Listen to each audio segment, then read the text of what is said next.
programa de ayer provocó Polvareda hablar de las nuevas tecnologías.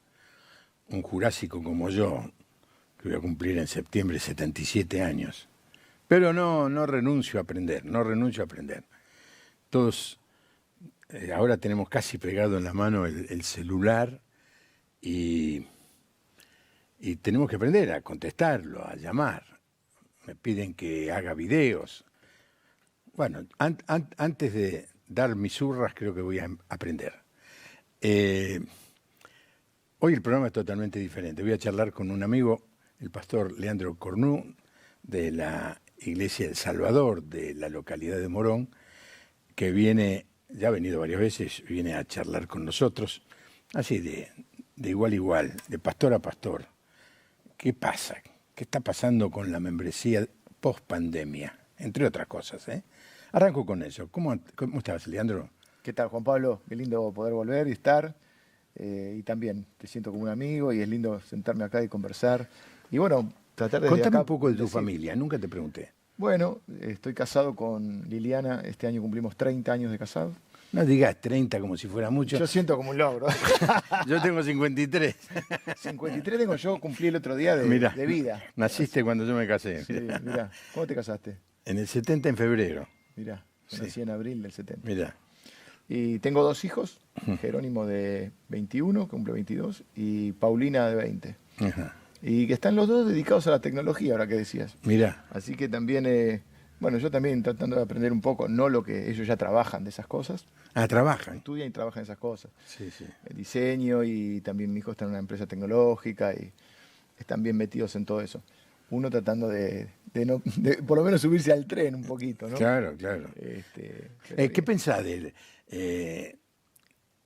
los que dicen, ya voy a aparecer, ¿no? En pantalla, Daniel. Sí. ¿Qué pensás de lo que dicen personas mayores? No, esto no es para mí, esto es para los jóvenes, yo no voy a aprender. Yo creo que hay que animarlos a animarse. Mirá, mi papá ya partió con el Señor, partió joven. Mi mamá todavía está con nosotros. Para, déjame que dé el teléfono. ¿Sí? ¿Cómo no? El teléfono es muy fácil. Es 11-2777-0000. Y para aquellos que están fuera de la Argentina, más 549 11-277-0000. No, para nada. No, me pregunta un asistente si me molesta un ruido, no. A mí no me llega, no. Estamos bien. Suelen suceder cosas en la tecnología. Sí, lógicamente. Anoche salimos y estaba todo bien y hoy entra un nuevo equipo y encuentra... ¿Cómo puede ser, che? Se mueve esto se mueve. Tecnología. En la tecnología, sí. Entonces, contame... No, te decía que me parece que a la gente hay que animarla a que se anime. Sí. Mi papá partió con el Señor, pero mi mamá está con nosotros también. No puedo decir la edad, no me lo tengo revelado. No lo puedo revelar ese secreto, pero obviamente que yo tengo 53 años, mi mamá es... debe ser de mi generación. Un poquito más. Okay. Es más grande, sí, es más grande. Una generación más, dirían. Y vos sabés que se maneja con las plataformas de ver películas, se maneja con la computadora, pero no siempre fue así. Primero se resistía un poco. Sí. Mi papá también un tiempo también, pero bueno, los animaron mucho mis hijos, que en ese momento eran chicos. Les empezaron a decir, no sé, porque uno, viste, tiene miedo, y si toco, algo se desarregla, se rompe. Y entonces es como que hay que perderle el miedo. No pasa nada, si te equivocás, te equivocás. Y bueno, también hoy es una gran fuente de información. Ya pasará que antes leíamos los diarios en papel y ahora, bueno, mi mamá también tiene su ebook y tiene los libros ahí. Y se fue animando. Sí, la verdad que es cuestión de perderle el miedo. Sí. Está pensado para que gente no muy experta o sin ningún conocimiento pueda acceder. Totalmente. Estamos teniendo poco personal, entonces el director de cámara está viniendo a corregir las cámaras. Entonces vos ahora estás en cámara mientras yo hablo es posible que cuando vos hables aparezca yo en cámara. Bueno, le pido perdón a la audiencia. Suele suceder esto. Vamos a la pregunta que te quería hacer. Después de la pandemia, ¿la gente quedó cómo? ¿Cuál es el promedio? ¿Salimos animados, desanimados, con más miedo, con menos miedo, más deseosos de buscar las cosas espirituales, más fríos en buscar las cosas espirituales? Yo creo que es un tiempo raro y que todavía está muy cercano para, digamos, ya por hacer, sí uno va intuyendo, viendo ciertas líneas, pero también se sigue modificando. La realidad es muy dinámica, ¿no? Sí, sí. Entonces, por ejemplo, me acuerdo que empezó la pandemia, se decía, bueno, vamos a salir mejores, cosa que yo dudaba porque el ser humano es el ser humano. Y creo que lo que sí, obviamente que fue un cambio grande, donde hay muchas cosas que tampoco sabemos si todo tiene que ver con la pandemia o tiene que ver con las generaciones nuevas, que tienen una nueva forma de ver las cosas. Fíjate que las generaciones nuevas se privilegia mucho la experiencia sobre el tener. Quizá nosotros venimos de generaciones, tal vez vos incluso más que yo, donde generaciones de inmigrantes, había que tener la casita, el trabajo era un valor, el poder estar muchos años en la misma empresa, el ahorro, la cultura del ahorro. Y vos fíjate que la generación de ahora es todo, no, estoy diciendo describiendo, no criticando, porque todo tiene sus cosas buenas y sus cosas malas, ¿no? Es mucho de la experiencia. Vos ya no es viajar, es la experiencia de viajar. Vos vas a un restaurante y es la experiencia de ir a tal lugar a ver, ¿viste? No es solamente ir a comer. Entonces yo creo que eso, por ejemplo, es generacional, no tiene que ver puntualmente con la pandemia. Pero sí la pandemia generó para mí, entre otras cosas, una conciencia de que la vida es fugaz, que nadie tiene la vida comprada, y eso hizo, por ejemplo, me parece a mí, que ahora vos querés, bueno, me contabas vos de un viaje cercano, los pasajes están agotados todo el tiempo, los lugares de más turismo están estallados, lo que fueron las vacaciones en un país como el nuestro, que está atravesando una dificultad económica, igual. Es decir, me parece que hoy se está tratando de vivir un poco más el ahora. El ahora, con lo bueno y con lo malo que trae eso, ¿no? Y eso también se trasladó un poco también en lo que son nuestras iglesias, ¿no? Donde vimos que en la pandemia mucha gente había descubierto el asadito, como otro día que era el domingo el asado, ¿no? Sí. O de repente durante tiempo, nosotros ahora estamos volviendo a niveles prepandemia, incluso noto, sí, ahora lo vamos a hablar también, noto como es un año diferente. Por eso digo que me parece que todavía es muy cercano en muchas cosas. Mira, ¿todavía crees que los cambios van a seguir? Yo creo que sí. No sé si todos tienen que ver puntualmente con la pandemia, con los tiempos que tocan vivir. Es que en la Argentina vivimos tan acelerado que ya es una pregunta antigua esta, post-pandemia. ¿Tuvimos una pandemia realmente? Ya nos hemos olvidado, porque estamos todo el tiempo, ¿cómo decir?, mirando cuánto vale el dólar, no hoy, ahora. Para los que viven en nuestros países, ayer me llamaron de Canadá, ¿de qué ciudad? De Venezuela, miran nuestro programa y cuando hablamos de cosas muy, muy de Argentina, dice, pobre gente, la verdad, somos dignos de conmiseración. Estamos pendientes de un hilo, a veces, que aumenta el dólar. Es que tiene que ver eso, y tiene que ver que cambian los precios, la gente cada vez es más pobre, se cierran fuentes de trabajo. Entonces, como todos sabemos que todo está concatenado, sufrimos, ¿no? No me quiero meter en el tema, me encantaría, pero no es el caso, no meternos en el tema de la economía, sino esas cosas que te pregunté, ¿viste? De desánimo, temor, aislamiento, gente que de golpe le empezó a pasar muy bien sin venir a la iglesia. Y aunque antes venía, ahora se pregunta, pero ¿tengo que ir a la iglesia? Y yo le quiero preguntar a usted, que está viendo el programa, cuénteme, ¿qué es lo que siente? ¿Qué pregunta tiene para hacerle a Leandro, que es un especialista en aconsejamiento? Hoy te puse un rótulo nuevo, ¿no? Un montón, porque quizá tengamos personas que estén viviendo un momento de temor, de incertidumbre. Vengo de acompañar a una viuda que en el día de hoy perdió a su esposo. Así que vine, estuve allí acompañándola hasta las 7:30 de la tarde. Y el hijo me hablaba, dice, que a partir de un programa nuestro que vio empezó a estudiar y se volvió un apasionado de la escatología.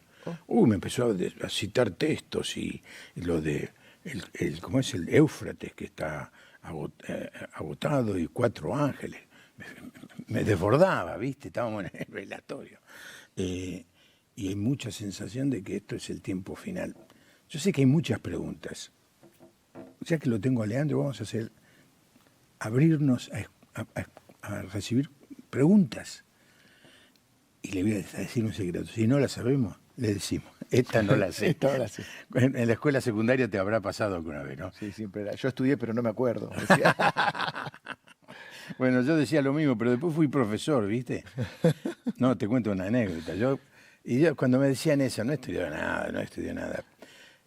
Y estaba haciendo la carrera, en la que me recibí, ¿no? Soy licenciado en Desarrollo Educativo, y fui a dar economía. Y yo los había preparado a todos mis compañeros que pasaron oral a probar.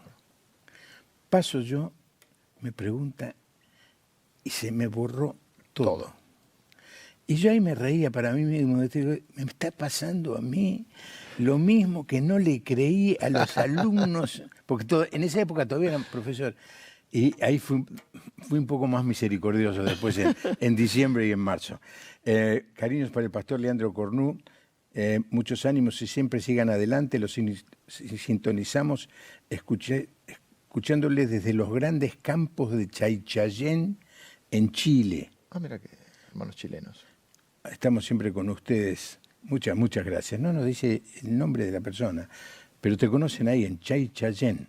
¿Por qué te pueden conocer ahí? ¿Fuiste muchas veces? No fui nunca. Una sola vez fui a Santiago. No fui. Fui al sur, pero no sé si estará cerca de. No. Pero bueno, voy a decir algo porque lo conocen. Leandro hace estudios, ¿cómo se llaman? Series. Sí, es una plataforma de estudios bíblicos. Estudios bíblicos, una plataforma de estudios bíblicos. Veo que hay gente que se mete en Netflix y ve películas. Claro. Y algunos dicen, estoy buscando una de la Biblia, la sacaron, está de Chosen, que yo la recomiendo, ¿no?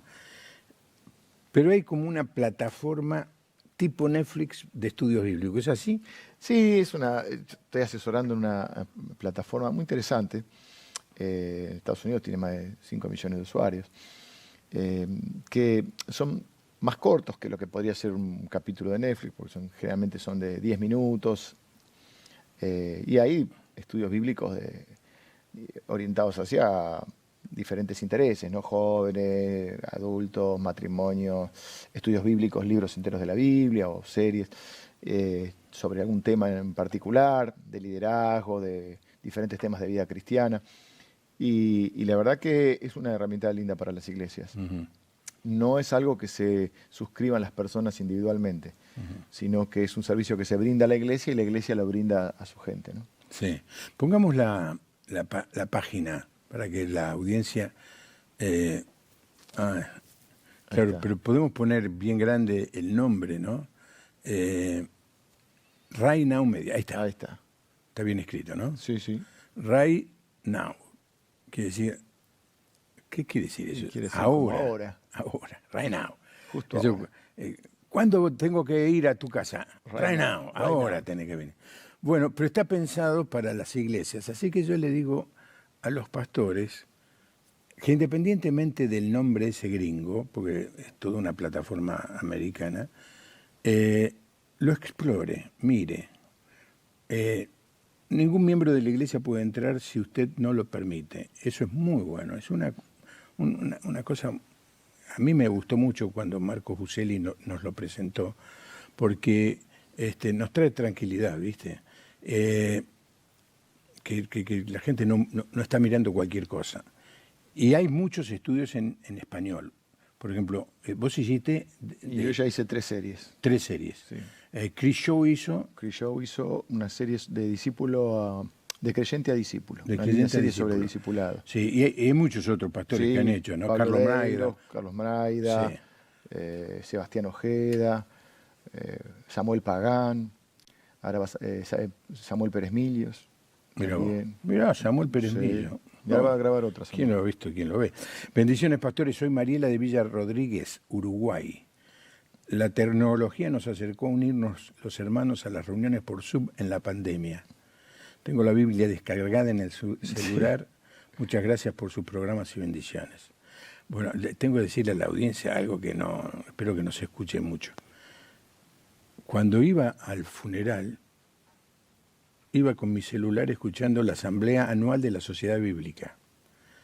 Yo creí que lo apagué, así que mientras estaba hablando en el funeral, seguía escuchando la asamblea, y cuando volví todavía estaba la asamblea. Es una maravilla, es una maravilla. ¿Podría explicar un poco acerca del templo de Salomón? ¿Fue creado para que habite Dios? ¿Dios no permitió construirlo a David por tener las manos manchadas de sangre? Se metieron en lo bíblico. Lucas de Barracas, saludos. No eran las preguntas que esperaba. No, lo que sí quería volver un poquito sobre esto que decía Juan Pablo de la pandemia. Mira, que hoy leí que hoy es el primer día que no dio ningún caso positivo de COVID. Es el primer día de... ¿Ah, sí? Así que hoy, digamos, podríamos decir, está finalizado. Sí.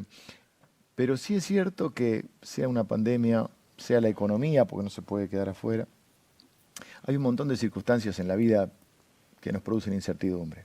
Y vivimos en un país, pero ¿qué te voy a decir a vos que ya has vivido siempre en Argentina? Bueno, sé que has estado fuera, pero has viajado mucho, pero siempre has construido tu vida acá. Vemos los videos de Tato Bores del año, no sé, 70 y... Es como si lo siguiera claro. Con lo grabó ayer. A ver, le digo a la audiencia. Tato Bores era un cómico de mucha actualidad los domingos a la noche y realmente habla de la escasez de dólares, de la inflación. Todo lo mismo. Todo lo mismo. Es en Instagram que pasan ahora los reels que se llaman, que son los pequeños videos todavía de él, y vos ves y describe la misma Argentina. Ahora, ¿a qué voy con esto? Que estamos acostumbrados, también nos ha hecho eso en muchas cosas resiliente, porque estamos acostumbrados a las crisis y a manejarlas. Sí.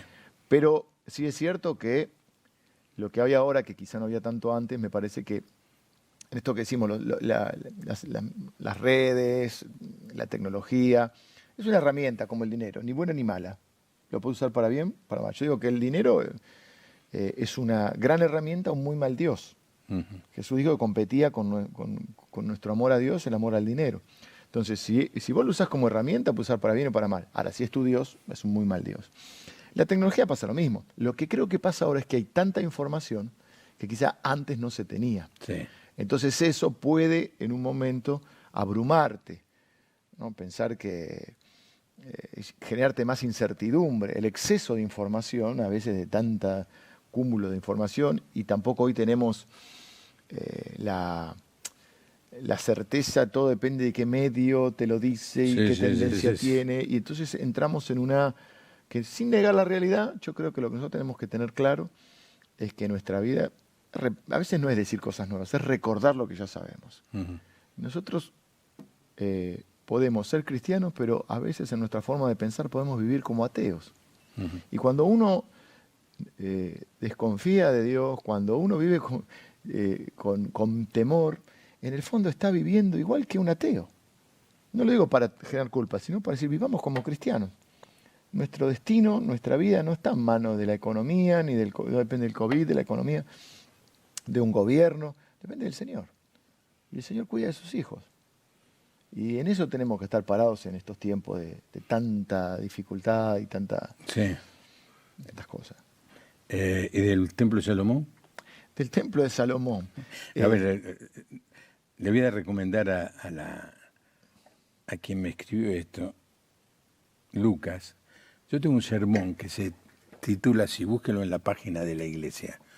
¿Qué hacer cuando Dios dice no? ¿Qué hacer cuando Dios dice no? Porque David tenía buenas intenciones, pero Dios le dijo que no. ¿Y cómo reaccionamos cuando Dios no nos da lo que queremos o lo que le pedimos? Hay mucha gente que se enoja con Dios. Mucha gente que dice, Dios no me escucha o Dios no me ama porque me dice que no. Es como cuando éramos chiquitos, cuando mis hijos eran chiquitos y yo les decía que no. Y se agarraba una rabieta. Cuando mi papá me decía que no, ahora vuelvo más atrás, me enojaba y mucho. Y alguna vez le dije algo que no le tenía que haber dicho. Me corrió, me escondí en el garage debajo del auto y me agarró. Y lo que sigue de la historia queda reservado. Queda entre él y yo. Nos enojamos cuando Dios, pero muchas veces Dios nos dice que no. Y es extraordinaria la manera como David reacciona, ¿no? La pregunta es interesante, pero para otro programa, porque estamos tratando hoy no meternos en temas bíblicos, sino en lo que nos está pasando, ¿no? Pero lo que podemos decir es, menos mal que a veces Dios nos dice que no, ¿no? Claro. Porque volvemos al mismo tema un poco que ronda en general, lo que es la fe, la confianza, ¿no? Cuando vos confías en tu propia sabiduría, te vas a enojar más. Pero si vos confías en que Dios sabe qué es lo mejor, porque Dios es sabio para sus propósitos, como dice la Biblia, ¿no? Que todo ayuda bien para sus propósitos, a los que aman a Dios, para nuestro bien y para sus propósitos. Confías en que Dios sabe lo que está haciendo. Y menos mal que a veces dice que no, ¿no? Como menos mal que a veces nosotros hemos recibido un no de nuestros padres o le hemos tenido que decir un no a nuestros hijos. Y siempre ha sido para bien de ellos, ¿no? Claro. Entonces me parece que la vida cristiana es eso. Dios te salva en un momento, pero la conversión es un proceso. Los cristianos lo llamamos santificación, madurez. Y el proceso de madurez es el proceso de aprender a confiar en el Padre, a conocerlo más. Y justamente, ¿cuándo uno hace más capricho? Cuando es más chico. Cuando va creciendo, ya queda feo que uno haga capricho. Y bueno, la vida cristiana es un poco así, es una vida de crecimiento, ¿no? Uh-huh. Y creo que la respuesta de David es de un hombre maduro, que conocía a Dios, conocía el corazón de Dios, y que sabía que Dios era sabio, ¿no? Era el más sabio. Sí. Me vienen tantas preguntas para hacer, pero el problema es que queremos respetar a la audiencia, ¿no? Sí. Bueno, no todo el mundo es veraz. Uh-huh. Hay gente que dice cosas que no son veraz, como Graciela de Posadas. ¿Qué dice Graciela? Usted cada vez se ve más joven. Que el Señor lo siga bendiciendo. Después dice que ella, con 50 años parece que tengo 200. No, vamos. No. Un poquito más de maquillaje. ¿Por qué el ser humano? Esta pregunta le pido al televidente, que no me dice el nombre, no es clara. A ver, lee un poco para que me la vuelva a hacer. Es tan discriminador, envidioso y celoso. Ya sea cuando estamos enfermos o cuando también somos bendecidos. Hay cosas que no entiendo de la pregunta. ¿Me la puede hacer otra vez? Soy otro, ¿no? La viuda de Misiones, les escucho siempre, muy lindo el programa. Soy Leonardo, saludo, Resistencia Chaco. Una pregunta para el pastor Leandro. Uh-huh. ¿Cómo sintió el llamado al pastorado? Uh-huh. Otro mensaje, a ver qué dice. Falta el pastor Bongarré en la plataforma de Reina Media.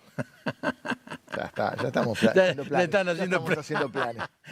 Le voy a decir, no, lo quiero. O sea, me pidieron 2 o 3 veces y le dije que no, que tenía tiempo más adelante, y después los cansé y no me pidieron más. Saludos, Hernán de Mar del Plata. Saludos desde Ushuaia, familia Pal. Le pregunta, ¿cómo pueden explicar que Sansón hacía cualquier cualquier cosa con su vida y sus padres no sabían que esto venía de Jehová. Virtualmente nos consideramos miembros de su iglesia, dice Pastor Leandro, porque deben seguir los estudios o los mensajes que transmitís todos los domingos. El streaming. En Facebook, otro mensaje. Se armó un debate con más de 30.000 comentarios debatiendo acerca de si la salvación se pierde o no. ¿Ustedes qué piensan? René Medina de Caracas. Está muy teológico y muy variado hoy, ¿no? Nosotros queríamos sobre el tema del desánimo, el desaliento. La gente está realentada. Sí. Alentada a arruinarnos la noche. Vi su publicación en Instagram donde usted anima a los agnósticos y ateos a hacer una oración desafiando a Dios. Ah, te vi. Te vi el reel, sí. Lo vi en Instagram. Sí.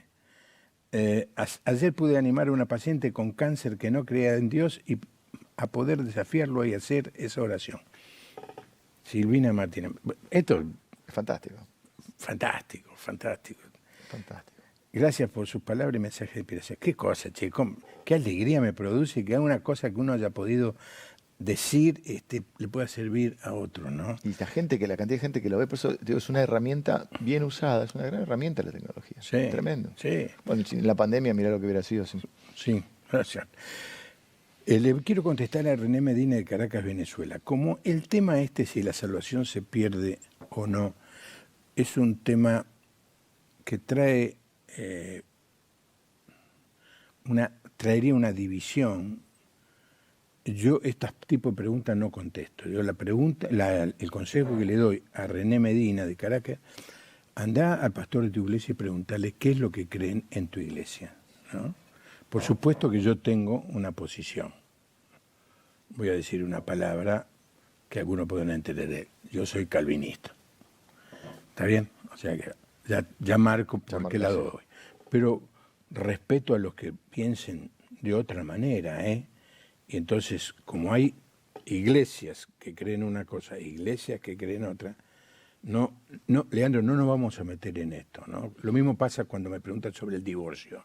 No, esto es un tema pastoral de cada congregación. En ese tema no nos metemos. Tenés que contar cómo fue que recibiste el llamado. Está bien.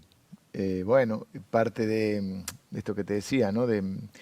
Bueno, hablábamos en realidad fuera de cámara, ¿no? Uno pasa diferentes tiempos en la vida, momentos, y esos tiempos también pasa lo mismo con la fe, ¿no? Yo me crié en un hogar cristiano, mis papás ambos cristianos. Luego en la adolescencia, en primera juventud, tuve que hacer mi propio camino, no puedes vivir siempre de la fe, digamos, heredada, ¿no? Por un tiempo te sirve la fe de tus abuelos, la fe de tus padres, pero hay un momento en la vida que tenés que tener tu propia convicción. Bueno, recorrí mi camino, hubo algunos años en mi vida donde no me congregaba, no es que estaba enojado con Dios, pero bueno, en ese momento otros intereses y otras cosas. Y más o menos alrededor de los 20 años, yo experimento un encuentro con el Señor real, profundo, y es como que ahí se empezó ya a desarrollar, o sea, paralelamente a lo que yo podría llamar como una conversión, viene junto, en mi caso, con el llamado, ¿no? No tan claro si a ser pastor, pero sí a servir a Dios. O sea, es como que a mí me importaba un poco más que quizá a otros, ¿no? Servir a Dios. Ahora, ¿a qué? No sabía a qué. Yo tenía un deseo de ser útil para el reino de Dios. Y empecé a servir cuando alguien en una iglesia, que en ese momento era una iglesia más pequeña, que es la misma iglesia que pastoreo ahora, porque yo me crié en la misma iglesia. Mis papás no eran pastores, pero eran parte de la congregación. Cuando alguien en ese tiempo dispuesto en la iglesia, te llamaban para todo, te convocaban para todo. Y una de las áreas donde, bueno, empecé a servir en todas las áreas que me necesitaban, pero me di cuenta que una de las áreas más fuertes, empecé a descubrir mis dones, tenía que ver con el evangelismo. Y entonces, bueno, empecé a dirigir el área de evangelismo y salir mucho a la calle y hacer lo que se hacía en esa época, campañas en el aire libre y un montón de otras cosas. Y no habían todas estas redes. No. Entonces, lo que yo sentí, cómo sentí el llamado fue eso. Fue, primero, un llamado a servir a Dios, a ser útil en el reino de Dios. Y después va tomando forma. Uno va siendo fiel, podríamos decir, no sé si decir en lo poco, porque para mí siempre lo tomé como que era un privilegio y era mucho de parte del Señor, pero sí, después fue llamado a prepararme, a capacitarme un poco más. Entonces entré al seminario, pero no tanto con la idea de ser pastor. Yo tenía más la idea en esa época de ser un evangelista. Pero bueno, Dios va canalizando eso. Yo creo que lo primero que uno siente es ese decir, no es que uno ama más a Dios que al resto, pero uno siente ese deseo de servir más, ¿no? Creo que por ahí si alguien está con esa inquietud de si tiene un llamado o no, tiene que pensarlo desde ese lado, ¿no? De decir, que ser útil donde Dios me pone. Y uno es como que otras cosas, empezás a perder interés por algunas otras cosas. Yo ya estaba en la facultad, de hecho me recibí y durante muchos años ejercí mi profesión, soy licenciado en marketing, egresado hace 1000 años. Pero me daba cuenta que muchas cosas que antes me importaban empezaban a perder preponderancia y que me importaba más el Señor, las cosas de Dios, servir, que la gente se convirtiera. Creo que esa pregunta realmente cuando te hacen la pregunta del pastorado o del llamado, tiene que ver con personas que tienen esa inquietud. Y esa inquietud pasa por ahí, no tanto por qué lugar vas a ocupar, después Dios se va a ocupar de eso. Si te llama, el Dios te da ministerio. Pero lo importante es que uno sienta ese llamado, ¿no? Sí. O sea que me haces acordar a alguien que me abrió los ojos a eso, ¿no? Estoy hablando del 76, 77, 78 quizá. Yo tenía una fábrica de cubiertos. Pasé el Rodrigazo del 75, que significó que de tener 100 el miércoles, el lunes tenía 25. Así fue, así fue. Pero bueno, sobreviví, y después empezó muy fuerte el gobierno a pedir dólares, o sea que el dólar era lo más barato, al punto que la gente se iba a Miami y en vez de comprar uno, compraba dos. De ahí viene el DM2, esa época. La plata dulce. La plata dulce, claro. Estando en esa época, yo tenía una cuenta en el Banco Ganadero de Devoto. Y el gerente del Banco Ganadero era mi amigo, el pastor Juan Calcagni. Juan. Juan. Un tipazo. Y entonces un día yo iba, cambiaba cheque, me ayudó mucho, mucho. En esa época los descubiertos, nadie sabe qué es eso hoy, ¿no? Llevábamos pilas así de cheque, rebotaban, yo firmaba cheques, pero Juan me cubría como si fuera un multimillonario, ¿viste? Y me ayudaba. Y un día me llama, vení que quiero hablar con vos. Bueno, era normal, ¿eh? Yo entraba a hablar con el gerente, todo el banco sabía, un cafecito, me pasaba media hora, una hora. Y dice, mirá, dice, vos cuando venís acá, habla 10 minutos de la fábrica y 50 minutos de la iglesia, de la campaña, del servicio al Señor. Dice, vos tenés que dejar todo y proponerte servir al Señor tiempo completo. A mí no se me había ocurrido. Me fui. ¿Qué quiso decir este hombre? Eso fue el inicio. Alguien se dio cuenta que mi corazón no estaba en el negocio de los cubiertos, sino en el mejor de los grandes negocios, que es servir al Señor.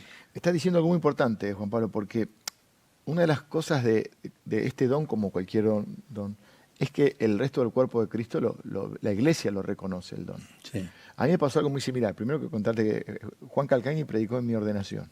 Mira. Así que lo admiro mucho. No sé si ve el programa, pero le mandamos saludos. Sí, le mandamos, lo admiro un montón y también él tiene ese corazón pastoral tremendo. Pero a mí me pasa en un campamento también, en Córdoba, que vamos mucho a un lugar que se llama TEA, Villa Jardín. Bueno, Y estaba en el campamento y también se había organizamos ahí dentro del campamento una movida en la ciudad, la pequeña ciudad que estaba por ahí cerca, creo que La Falda. Toda una movilización, organizamos algo ahí. Y yo enganchado con todo en eso. Y después me acuerdo que vino un pastor, que no me acuerdo el nombre, no lo conocía yo. Y lo mismo, yo estaba desayunando ahí en ese lugar tan lindo ahí. No se me cruzaba por la cabeza nada. Hacía muy pocos meses que yo, digamos, había tenido este encuentro con el Señor. Así que del llamado nada, ni idea. Y me dice, Dios puso en mi corazón que vas a ser pastor. Imagínate, se me atragantó Vete de aquí. Claro. No, incluso pasaron años hasta que realmente después se plasmó eso, porque yo estaba en segundo año de la universidad, recién empezando mi noviazgo con Liliana, que ahora es mi esposa. O sea que fue, pero me acuerdo de ese hecho, ¿no? Y otra vez también me pasó con otro siervo de Dios, Dito Benedetto, de Córdoba, no sé si lo escuchaste nombrar, que él también me dio una palabra del Señor referido al don evangelístico, que es lo más fuerte o lo más característico de lo que sería el ministerio que yo tengo, ¿no? Sí. Pero Dios usa a personas. Sí, absolutamente. Para guiarte. Por eso después Dios te va acomodando. Pero el tema es en el corazón que uno siente, ¿no? Sí. Utiliza personas, utiliza canciones, utiliza mensajes, utiliza experiencias, circunstancias. Me acuerdo de un pastor que escuchó la canción de Rubén Jiménez, Señor, tú me llamas por mi nombre, y se fue a la casa llorando y dijo, sí, Señor, siento que me llamas por mi nombre. Dejó todo su trabajo secular y se dedicó a servir al Señor. Vos sabés que es muy interesante esta pregunta de Sansón. A mí me gusta ponerlos en zona de riesgo a los invitados. Pregunta que no sepan, porque si no se hace muy aburrido el programa. Pero es interesante porque nos dice si podemos explicar Jueces 14:4. Primero habría que saber qué dice Jueces 14:4. No, te lo leo. Le dijeron los padres, ya no hay mujeres entre las hijas de tus parientes y en todo nuestro pueblo para que vayas y tomes por mujer una filistea a Sansón, que se había enamorado de Dalila, ¿no? Hija de incircunciso. Y Sansón respondió, pidan por mí esa mujer porque es la que me gusta. Se terminó. El amor. Pero miren lo que dice el versículo 4. Sus padres no sabían que esto era un plan del Señor. Claro, yo entiendo a Leandro. Leandro Sobo, bueno, no me dice el nombre de quién es. No, la familia Pal de Ushuaia. Ir a casarse con una mujer filistea no estaba bien. Y el versículo 4 dice que era algo, formaba parte del plan de Dios. Difícil, ¿no? Difícil. Dos cosas. Primero, siempre aclaro, no tengo ningún problema yo en decir no sé, porque yo no soy yo soy un pastor de campo. Sí, o sea, como digo yo, un evangelista puesto a pastor. O sea, no soy un teólogo ni. Sí, obviamente soy un predicador y me propongo estudiar la palabra y siempre llevar un mensaje de parte de Dios. A mí me parece que también, siempre que se cuenta una historia, vos estás contando en retrospectiva, ¿no? Es como tu vida. Cuando vos mirás, o sea, a mí me gusta, por ejemplo, las películas, me gustan las que terminan bien. ¿Viste esa película que el otro estaba viendo una con mi esposa, una actriz conocida? Termino de golpe, ¿viste? Tipo final abierto. Vos te lo tenés que imaginar. A mí no me gusta el final abierto. A mí me gusta, a ver, que termine, ¿viste? De que se den un beso. El bueno gane, los buenos ganen. No. Pero vos estás mirando la película y de alguna manera, nuestra vida, si la vemos como una película, vos estás en la escena de hoy, no sabés el final. Sabemos que la película de nuestra vida termina bien porque termina con Cristo. Pero sabemos lo que sucede mañana, pasado, qué nos deparará la vida. Pero sí cuando mirás para atrás. Mirás para atrás tu vida y algunas cosas del pasado las entendés que en su momento las viviste y no las entendiste. Y dices, por esto. Algunas cosas no, como digo yo, ¿viste? Algunas dicen, no, todo tiene explicación. No, bueno, no. ¿Quién entendió la mente de Dios? ¿Quién fue su consejero? No es para que uno diga yo, es para que todos digamos nadie. Entonces hay cosas que no son. La gente dice, yo cuando esté delante de Dios le voy a preguntar. Y yo digo, basta el apocalipsis, ¿viste? La adoración celestial, Sí, todo. no, eso yo lo digo todo el tiempo. Pero vos pensás, Juan Pablo, estamos ahí, la adoración celestial, todos cantando. Y yo decía, perdón, tengo una pregunta. Dice, ¿Y sabés cuál es mi pregunta? ¿Por qué en el reparto me tocó esta cara? bueno, pero te dio chamullo. ¿No? Vos imagínate, tengo una pregunta. ¿Por qué en el año 76 yo choqué con el delante de la trono blanco? del trono? O sea, ahora, hay cosas en nuestra vida que sí miramos para atrás y entendemos. No todo tiene explicación. Yo entendí que yo no tengo que ser un defensor de Dios. Dios no necesita que yo lo defienda. Yo soy un testigo. Yo soy un testigo. Porque, viste, cuando le querés explicar, bueno, nosotros nos toca en un velatorio, en una situación de sufrimiento, no, lo que pasa, y queremos defender a Dios, no. Ahora, ¿por qué digo esto? Porque cuando se escribe, cuando el escritor, el libro de Jueces, está contando, está narrando un hecho que pasó y dice, no sabían que estaba en los planes de Dios. Bueno, en ese momento, ahí está el discernimiento de saber, muchas veces no sabemos las cosas cuando nos suceden, por qué suceden. Y después miramos para atrás y decimos, mirá Dios, algunas cosas no son voluntad de Dios. Porque hay gente que dice, todo es voluntad de Dios. No, es difícil lo de la soberanía, es un tema complicado, pero yo lo pongo así.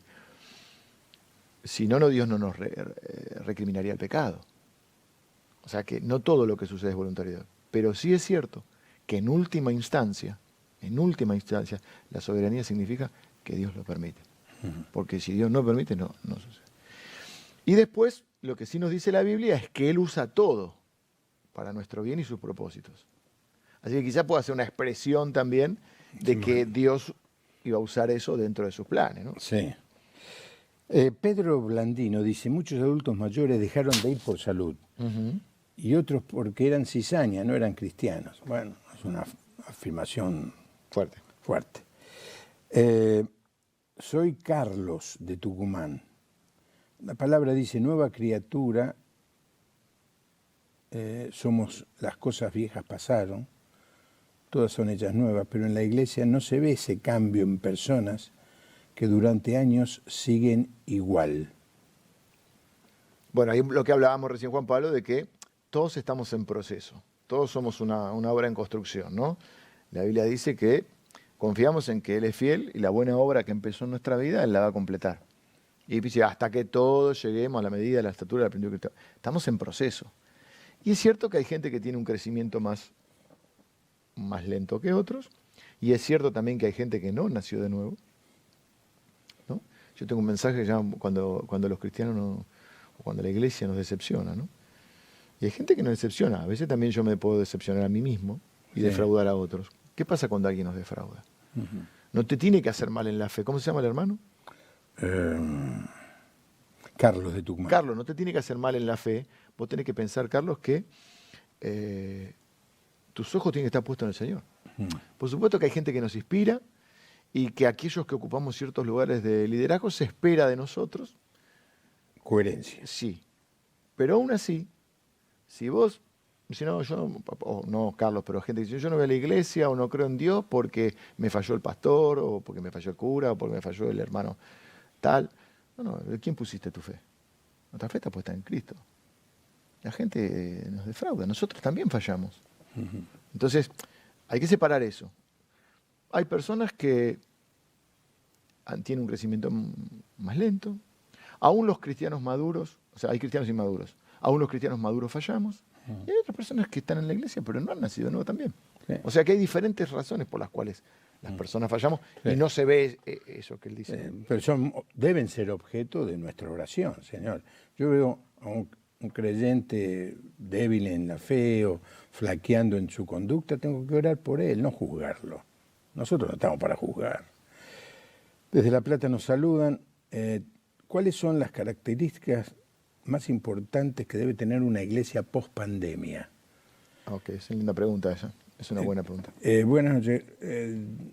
Lamentablemente algunos programas le quedan cortos. Ana María desde Canadá, mirá. ¿Será este uno de esos? Esperemos. Le quería preguntar, Juan Pablo, ¿cómo hizo usted para estudiar la palabra de Dios? Creo que es uno de los pastores con más sabiduría y conocimiento bíblico. ¿Cómo se estudia? No soy uno de esos con más sabiduría y conocimiento bíblico. A ver, yo soy un generalista. ¿Sabes qué es un generalista? Dicen que los presidentes tienen que ser, los líderes son generalistas. Sí. Claro, no sos especialista en algo. No, sabemos ¿A quién preguntarle? un océano de cosas que sabemos, pero con la profundidad de 10 centímetros. Napoleón decía, yo no sé de todo, pero sé a quién preguntarle. Exacto. Uno para tomar decisiones tiene que tener gente que es especialista. La agenda. Claro, claro. Los especialistas y los generalistas. Ahora, esta pregunta, la pospandemia ha obligado a cambiar a las iglesias. Hay de las iglesias que volvieron al 2019 en su manera de conducirse, ¿no? Algo pasó. Pero hay algunas características que una iglesia debe tener. Y esto es lo que nos pregunta, bueno, no sé quién, pero te pregunta, Leandro. ¿Qué opinas? Creo que hay cosas que cambian y cosas que no. Por ejemplo, para mí, toda iglesia tiene que ser cristocéntrica, bíblica. Esas son cosas que no cambian. Toda iglesia tiene que, a mi modo de ver, ser contemporánea en el sentido de que pueda transmitir el mensaje que sea relevante. O sea, creo que era John Stott que decía que los predicadores tenemos que deshacernos del afán de originalidad para comunicar las viejas verdades del Evangelio de una manera contemporánea, ¿no? Entonces no se trata de ser novedoso, sino de ser bíblico, pero sí es un pecado aburrir con la Biblia, es un pecado aburrir con la palabra. La palabra es viva, es eficaz, y tenemos que traer esa palabra al aquí y a la hora, porque Jesús dijo, mis palabras son espíritu y son vida. Entonces yo creo que la iglesia tiene que ser cristocéntrica, tiene que ser bíblica, tiene que ser contemporánea, en el sentido de poder, ese mensaje tan importante, tan relevante, que no pierda esa relevancia porque nosotros no lo traemos a la hora, ¿no? A la aplicación, a la vida de las personas. Para que deje de ser un libro que no lo es, de historia o de poesía, tiene género literario la Biblia, pero la Biblia es la palabra de Dios. La palabra de Dios es, o sea, no es un libro antiguo, es un libro eterno. Entonces tenemos que, esas cosas me parecen importantes, poder conectar con las personas. Sí. Nos obliga a una relectura de la palabra, que muchas veces no hacemos, ¿no? Y nos quedamos con interpretaciones del pasado. Pero resulta que la cultura moderna nos obliga a afirmar ciertas verdades que en otra época no hacía falta afirmar. Por ejemplo, estamos enfrente de una ideología que atenta contra muchos principios de nuestra fe, lo que llamamos la ideología de género, ¿no? O lo que dice la comunidad LGTB. Y nosotros tenemos que tener una respuesta veraz, bíblica, a la vez que una respuesta que incluya lo que nunca debe faltar en el mensaje de un cristiano, que es el amor. Totalmente. Yo creo que siempre decimos, la realidad es dinámica y los desafíos van variando, pero la palabra de Dios, por eso que decíamos de la relectura, que tiene que ver con eso, porque me acuerdo siempre esa frase que decía, Jesucristo es la respuesta, y abajo había escrito, ¿cuál es la pregunta? Sí. Lo que cambia a veces son las preguntas de las personas, ¿no? Entonces a veces nosotros los cristianos tenemos que no quedarnos en discusiones estériles que por ahí son atemporales, están fuera de tiempo, y ver la necesidad de la sociedad, de las personas, y saber que en la respuesta, en la Biblia siempre vamos a encontrar, por supuesto, yo siempre digo, esto lo decidí hace mucho tiempo también, yo también soy calvinista. Entonces, entre el lado de la ley y de la gracia, siempre, si me voy a equivocar, me voy a equivocar para el lado de la gracia. Sí. Siempre me voy a equivocar para el lado de la gracia. Sí. Entonces, siempre en una iglesia no puede faltar gracia de Dios. No puede faltar, por eso, bíblica, cristocéntrica, contemporánea, una iglesia de gracia. ¿Qué quiere decir eso? De gracia significa que la gracia de Dios es el favor inmerecido de Dios. Que por sobre cualquier cosa es, Dios te ama como sos. Porque te ama como sos, te va a transformar. Pero eso es un proceso. Lo que nosotros tenemos que plantear, porque algunos dicen, bueno, no, pero Dios no ama lo que hace. Está bien, pero de tal manera nos amó Dios que dio su Hijo. Esa es la prueba de que Dios nos ama. Ahora, como nos ama, nos va a transformar. Pero entender que nosotros no somos el Espíritu Santo. Nosotros somos los predicadores de la palabra, hermanos mayores de otros, mensajeros. Y después llevar a la persona que conozca a Dios y que el Espíritu Santo entre en su vida. Y ahí comenzará otro proceso. Vos sabés que me preocupa mucho a veces cuando leo cosas que vienen tengo un grupo de todo tipo aquí, ¿no? Un grupo de todo tipo. Un grupo de pastores, defensores de la verdad. Pero a veces leo frases o comentarios o opiniones de mucha agresividad hacia aquel que nos está atacando. Por supuesto que debemos defender nuestra fe, debemos dar razón de nuestra fe, estar preparados para eso, pero siempre con una actitud de amor, no de destruirlo. Son nuestro enemigo, hay que pasarlos por arriba. No. Ahí es donde se pierde de vista esto que decíamos, ¿no? A ver, Jesús dijo que había que amar a los enemigos. Nuestra lucha no es contra carne y sangre. Entonces yo no siento que, vos lo dijiste hoy en otro sentido, pero se aplica también acá, ¿no? Cuando alguien está equivocado, falla o hace algo que nos daña, pues hay que orar por esa persona, porque no juzgarla, porque al fin y al cabo lo que necesita es la revelación del Señor. Sí. Esto es lo mismo. O sea, yo no veo a nadie, mi lucha no es contra carne y sangre. Entonces, uno tiene enemigos espirituales, en el sentido de sí, contra principados, potestades, etc. Pero las personas no son nuestros enemigos porque piensen diferente. Y Dios nos mandó a amar a las personas, ¿no? Entonces, si vos, a mí me parece una actitud contenciosa, hace que después, ¿cómo le predicas a esas personas? No te van a escuchar. Entonces yo creo que hay que ser muy sabios también. Son tiempos difíciles. No estoy diciendo que digamos que esté bien lo que está mal. No. No es eso. La gracia no es decir que está bien lo que está mal.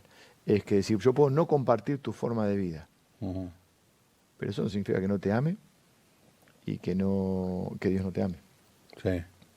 Pues sabes que una de estas personas me encontré y primero tenía un rechazo cuando le dije yo soy pastor evangélico, era una persona que se confesaba con un problema de identidad sexual. No lo decía así, que no. Pero en un momento dado, los dos éramos fiscales en la última elección. En un momento dado, yo abrí una caja y le empecé a repartir, le digo, ¿me acompañan? Y le empecé a repartir a todas las mesas, como en una tita o el otro. Rodella. A mí se me ocurrió siempre que voy a un lugar, compro una caja de ese reparto, y me acompañó. Entonces cuando se sentó dice, pastor, dice, es la primera vez que me siento bien con un pastor, porque siempre siento que me acusan, me critican. Probablemente está a la defensiva, sí, sintiéndose y al final le dije, ¿querés que ore por vos? Me pidió algo en lo que yo le pedí revelación a Dios, porque yo no le podía pedir a Dios que bendijera eso que me estaba pidiendo. Sí, te entiendo porque me pasó. Pero es mucho más lo que podemos hacer si tenemos una actitud de amor hacia las personas. Bueno, le quiero decir que el programa de hoy tenía la idea de que esta idea, nos iban a llamar, decir, estoy desalentado, Pastor Leandro, anímeme, tengo dudas. No, salió para cualquier otro lado, ¿no? Y gracias, Pastor, nos dice alguien que sigue el programa permanentemente, por el pastor invitado. No le voy a preguntar a nada, pero no se imagina la bendición para muchos y para mí también. Vladimiro de Posadas Misiones, un abrazo. Un abrazo, Vladimiro. Vamos a poner otra vez la página de Right Media. Right Media es algo así como el Netflix cristiano. Ahí está. Es difícil. Sáquele una foto con su celular. Daniel, déjale un ratito. La gente va, agarra el celular y en vez de anotar, saca una foto. A ver, voy a hacer yo. Yo voy a sacar una foto. A ver si me sale. Ahí está, mira. Ahí está. Saqué, entonces ahora que termine el programa, me voy a la computadora, a la tablet o con el celular y entro en esa página en donde se explica un poco lo que ya nos explicó Leandro. Explícalo otra vez. ¿Qué es esto? Es una plataforma de estudios bíblicos con diferentes temáticas, desde liderazgo, vida cristiana, materiales para grupos. Hay mucho material en español, estamos grabando muchas series. Hay estudios de libros de la Biblia, hay estudios por tema. Y la verdad que hay muy lindo material que sirve mucho tanto en lo personal, a uno lo puede hacer de manera individual, o dentro de, muchas veces para estudios grupales, ¿no? Sí, Cuando quizás no tenés tantos líderes preparados, puedes basarte en este material y acompaña con guías de estudio. O sea, es una buena herramienta para las iglesias, ¿no? Yo le sugiero a los pastores que también tengo programa, que sé que son muchos, porque cuando voy a algún evento que hay pastores, todo me dicen, te veo todas las noches. Bueno, a los pastores que están viendo, estudia la posibilidad, míralo, hay que pagar, no quiero negar esto, es algo muy fácil o muy accesible para una iglesia, y ningún miembro de tu iglesia va a poder acceder si vos no le das el permiso o la contraseña o algo así. Claro, pero te tienes que pensar que hoy hablábamos de Netflix. Lo que es 1 o 2 abonos individuales de Netflix, vos lo tenés para toda la iglesia. Claro. O sea, imagínate. No, pero está pensado para que no cualquiera se meta. Claro, está por eso. Está pensado para que esté bajo la tutela del pastor de la iglesia. Y además, a veces, ¿qué es lo que generalmente me dicen? No tengo material. Bueno, hay que tener material. Hay un montón. Agarrás a un grupo. Bueno, un amigo, muy amigo mío, uno de mis mejores amigos, Jorge Ibarbaz, lo usó con toda la iglesia. Y se dio el lujo, cosa que no se van a poder dar todas las iglesias, de la última clase invitarlo a Leandro. Habían hecho el estudio que hizo Leandro y lo trajeron, pero bueno, eso no podés ir a todas las iglesias que hacen el estudio.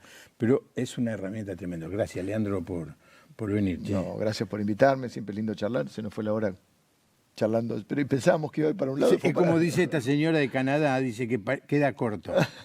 Bueno. Un abrazo, viejo. Muchas gracias por invitarme. Espero que les guste. Mañana viene el Julio López. A ese lo tenés que llevar, a ese. Mira. Maestro de maestros. Mira vos. Julio López, vamos a hablar sobre la carta a los filipenses. Estoy seguro que va a ser muy apreciada la visita de Julio. Que tenga una buena noche. Nos vemos mañana. Que Dios le bendiga.